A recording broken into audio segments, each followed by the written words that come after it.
Ok, donc maintenant, comment est-ce que tu vas pouvoir analyser toutes les informations de Google Analytics? Donc tu vas retourner simplement ici sur la petite maison, accueil. Et vu que tu viens juste de l'installer maintenant, il n'y a pas encore d'informations, donc pas de données à analyser. Mais dès que tu vas avoir quelques visiteurs, hop, ça va apparaître ici sur un graphique.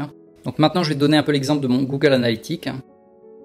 Alors maintenant, on est revenu sur mon propre tableau de Google Analytics et je vais te montrer un peu comment l'analyser. Donc quand tu arrives sur cette page, là c'est le graphe sur une semaine, donc le mieux c'est d'aller ici, audience, vue d'ensemble. Et donc le mieux c'est de le voir sur un mois, donc tu vas ici. Et tu vas demander à le regarder, donc là par exemple c'était le 22, donc on va regarder à partir du 21 janvier. Donc du 21 janvier jusqu'au 22 février, appliquer. Donc là ce que tu vois c'est le graphique par jour, donc c'est-à-dire le nombre d'utilisateurs de personnes uniques chaque jour qui viennent sur mon blog depuis un mois.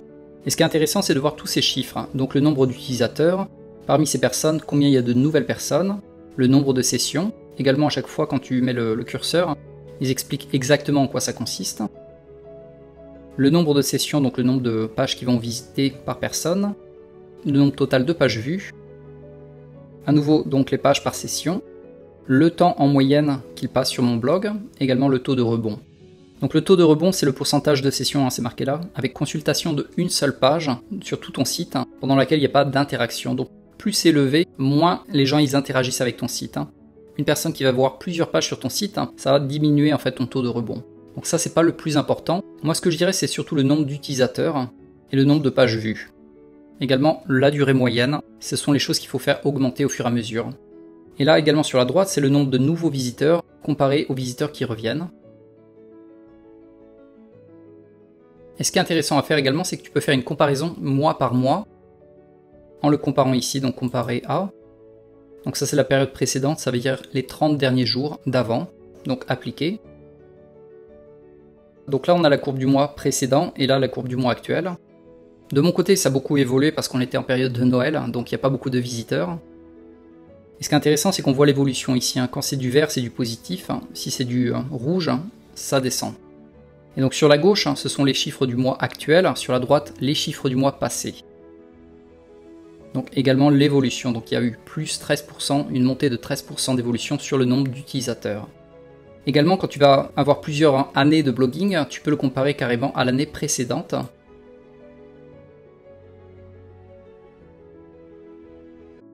Voilà, donc ça c'est l'évolution de mon blog, nombre d'utilisateurs, etc., etc.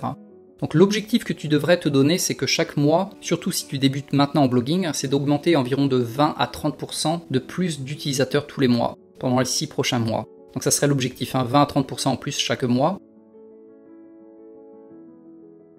Ensuite, parmi l'audience, il y a pas mal d'autres choses qui sont assez intéressantes, notamment les données géographiques. Donc là, tu peux voir l'âge moyen des personnes qui viennent sur mon blog. Donc la majorité, c'est entre 18 à 34 ans. On peut voir également que j'ai plus d'hommes que de femmes. Donc ça c'est les centres d'intérêt, c'est pas le plus intéressant.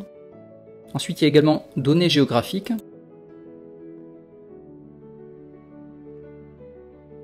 Donc là tu as la langue, et le plus intéressant peut-être c'est géographie. Donc la France. Donc sur mon blog il y a 57% des gens qui viennent de France. Également là on a les comparatifs par rapport à l'année précédente. Là on a plus de Français que l'année d'avant. Ensuite également il y a la version mobile, combien de personnes le voient sur un PC versus sur un téléphone portable ou une tablette. On va regarder les chiffres actuels. Aujourd'hui j'ai 56% des gens qui regardent mon blog via un téléphone portable, alors que l'année précédente on était à 46%. Donc ça c'est assez intéressant, donc ça veut dire qu'il y a de plus en plus de personnes qui regardent via le téléphone portable, donc il faut absolument que ton blog soit optimisé pour être vu sur un téléphone portable. 38% seulement sur l'ordinateur, et 4% sur les tablettes. Ok, donc on revient dans comportement. Si tu vas dans contenu de site, là tu vas pouvoir voir précisément le nombre de visiteurs par page. Et donc voir ton top 5, lequel te rapporte le plus de trafic. Donc ça c'est également très intéressant à savoir. Donc si par exemple tu as publié 50 articles, et tu vois que sur les 50 articles tu en as 5 qui te ramènent énormément de trafic, il vaut mieux améliorer encore et encore ton top 5 des articles. Donc voilà en gros comment utiliser Google Analytics. Si on retourne sur accueil, tu vas dans audience vue d'ensemble, et c'est là voilà, que tu as toutes les infos les plus intéressantes. Ils sont mis au jour par jour, et ensuite à partir de là tu les mets sur un mois total. et tu peux également les comparer au mois précédent, voire à l'année précédente.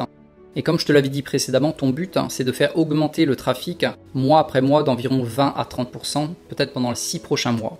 Donc de voir la courbe qui va monter, monter, monter, monter.